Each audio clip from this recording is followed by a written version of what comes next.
when and where and how on earth did you make time to study?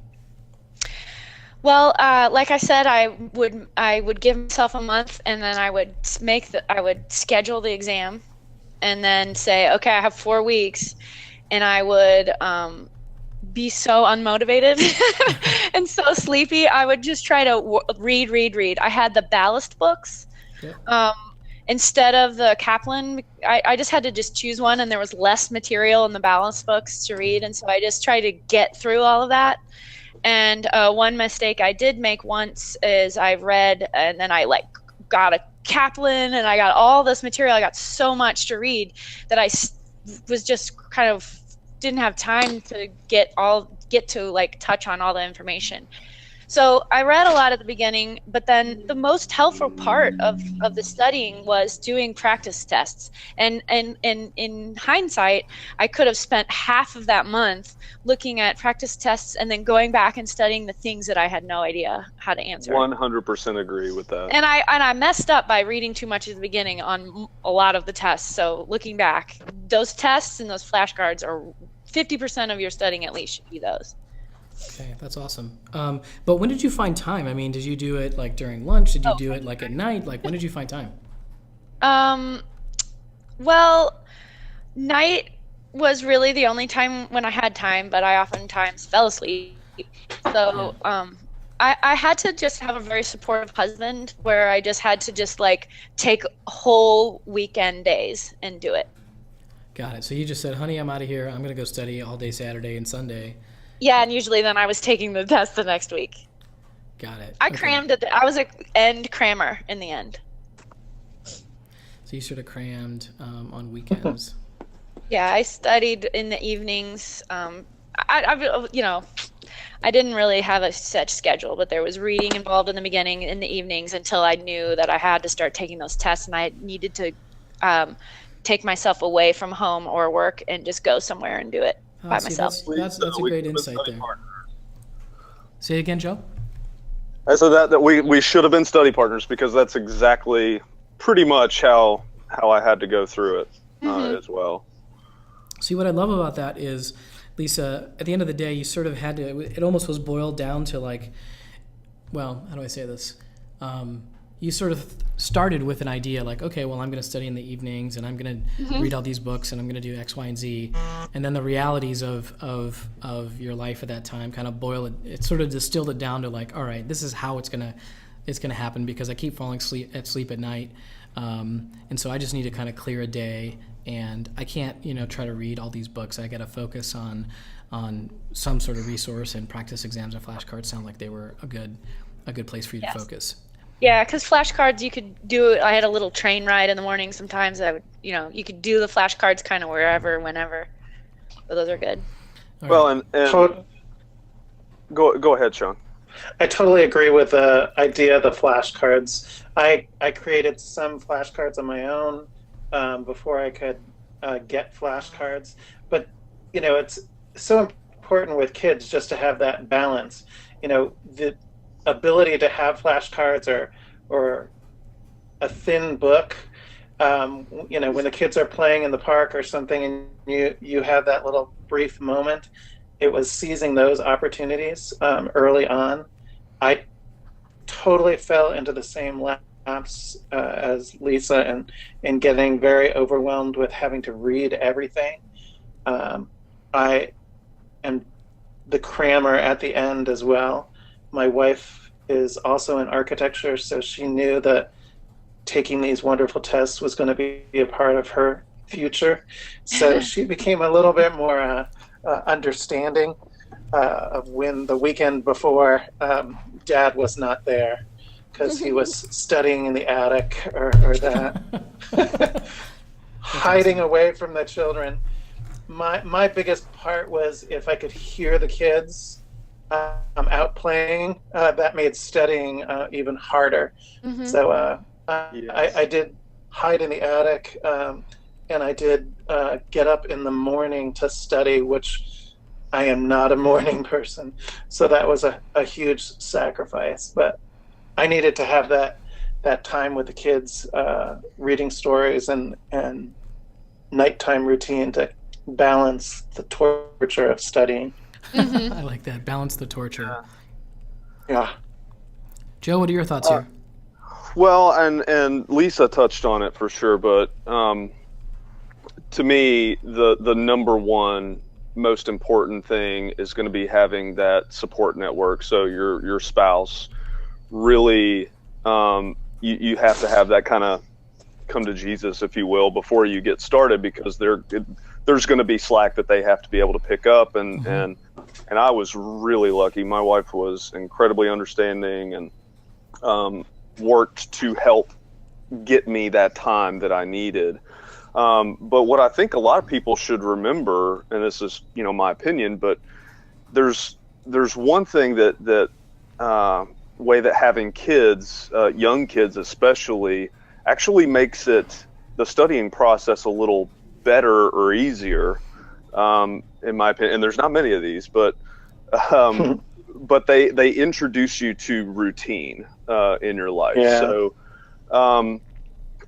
my kids were 1 and 4 when I was studying, and my wife is all about routine and keeping them in a routine. So what we did is, before I got started, we sat down and we identified potential possible gaps in this routine. And basically the way it ended up is I kind of tucked my time into the morning before they woke up, or in the evening after they went to sleep. And, now granted, my kids weren't, infants that kind of cried every 3 hours. But I was able to basically adapt on a day-to-day basis what time frame I studied in. So if I had a big project at work or a huge deadline, maybe I wouldn't be studying in the morning. I would get up and go, to work early that morning and then study at night. And then, just like Lisa, what ended up happening is, I started out, I read Kaplan, I bought the Ballast 5.0, and did the Black Spectacles stuff. And I ended up feeling like I was wasting some time.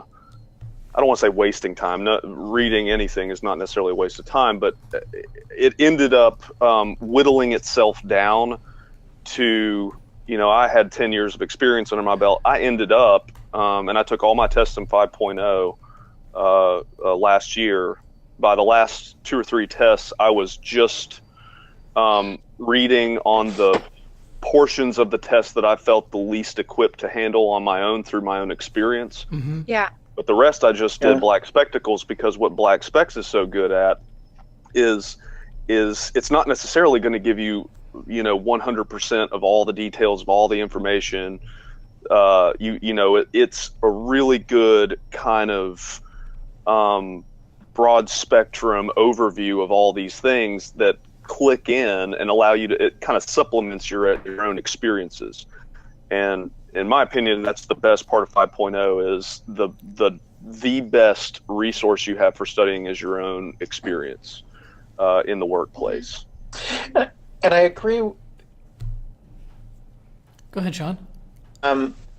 Really look at, I know that I really had to look at what's going to give me the confidence, because I think that part of the whole challenge with studying is to gain that confidence. So looking at the practice tests and taking more of them, and almost not getting into that daunting, you have to read everything, but looking at the topics and what things I didn't really have a good confidence level on. I read those a little bit more in depth, but I did a lot of speed reading at the end, in my cramming at the end. It was really looking at highlighting the topics just to gain that confidence in the information. Yeah, that's interesting. I'm sorry if I may, Joe. Yeah. So remind me again, everyone. Let's see. I'm going to go back here. So Lisa, you had about 9 years of experience. Sean, 14. Joe, how many years of experience did you have? Right at about 10. So you had 10 just shy of years. 10. Yeah. Well, You when know- I started though, sorry to interrupt. I had about I had 3 3. years. Okay. So then I guess one question for you guys, a lot of folks, say that having experience can be problematic. In fact, of course we joke around here that, NCARB is just assessing for minimum competency. And so a lot of times people can trip all over themselves if they have too much experience. Very true. But you guys are sort of arguing instead that actually you relied on your experience. It allowed you to reduce the amount of time, let's say, that you were studying, maybe compared to others who don't have as much experience. Can you guys talk a little bit about that? I don't know if anyone has a stronger feeling about that.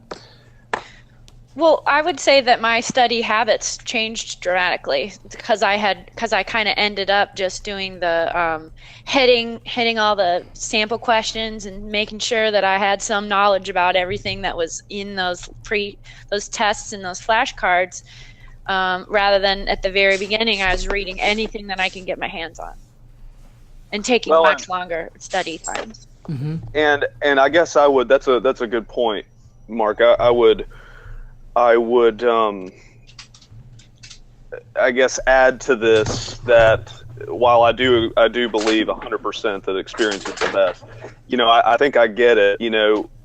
Depending on the office or the setting you work in, you might be doing a very limited, amount of or type of work. You might be doing a lot of the crown molding details or whatever, and that's kind of your thing, your job as a young project manager or project associate. But and that may get into other questions, but if it's me, I would think going to your bosses or to your supervisor and just asking for that that ability to get more exposure to different parts of the process, I would hope that most would be willing and able to accommodate that.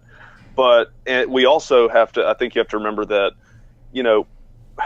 I say practical experience was the best thing. And even though I started a firm, for example, the practice management portions and even into some of the project management portions, where they're asking questions about how different types of businesses might be set up or different ways of doing a particular type of process. What are the different ways? I've got, kind of one way of doing, I do things the way I've always done them. We set up our own business. We did that obviously one way.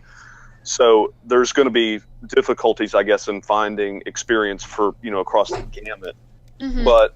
And I don't know what questions I got right or wrong, but I can tell you that the feeling I got coming out of each and every one of those tests is because, I made the decision I'm going to fall back. If I have no real firm, definite, I know I read this answer is correct, then I allowed myself to fall back on, okay, based on the type of work I've done and the situations I've found myself in working in the real world, I'll fall back to that and let that inform my answer. And, here I am now. So I have to believe that was at least a good approach for me, in my opinion. Mark, I guess in terms of thinking about the practical experience and these exams, it's kind of, in some senses in my mind, oil and water. The tests really seem to be about kind of going through that hurdle and doing that general information. It's really not to connect with what you do on a daily basis as an architect within an office. But Sean, the new version actually is way more like that. It's a lot more practical. Yeah. That's awesome to hear. Yes. It's not so mysterious and just like it's so infuriating. I can't tell you how amazing it is to go into a test and rather than feeling like you've had to memorize all this stuff that in the real world you never have to memorize. It's all in a book somewhere that you can pull from. Exactly. And that's what they've done here. They've given you excerpts of zoning ordinances or building codes, and there's familiarity with that. So that process of being given a situation to have to navigate and having those resources there, it's that familiarity, and aside from the clunkiness of the interface itself, but the resources being there are huge and so familiar, and you actually get that sense of confidence. I don't know if it was that way for you, Lisa. I felt you could feel confidence come in and out with these various questions as you you knew exactly where to go look, that kind of thing. That's super, because as architects, we're supposed to know a little bit about a lot. The important thing is knowing the resources that you need to go to get that information. So I think that's a huge step in the right direction. So it sounds like we've got multiple thumbs up for ARE 5.0, which is good to hear. I'm sure the folks from NCARB would be really pleased to hear that.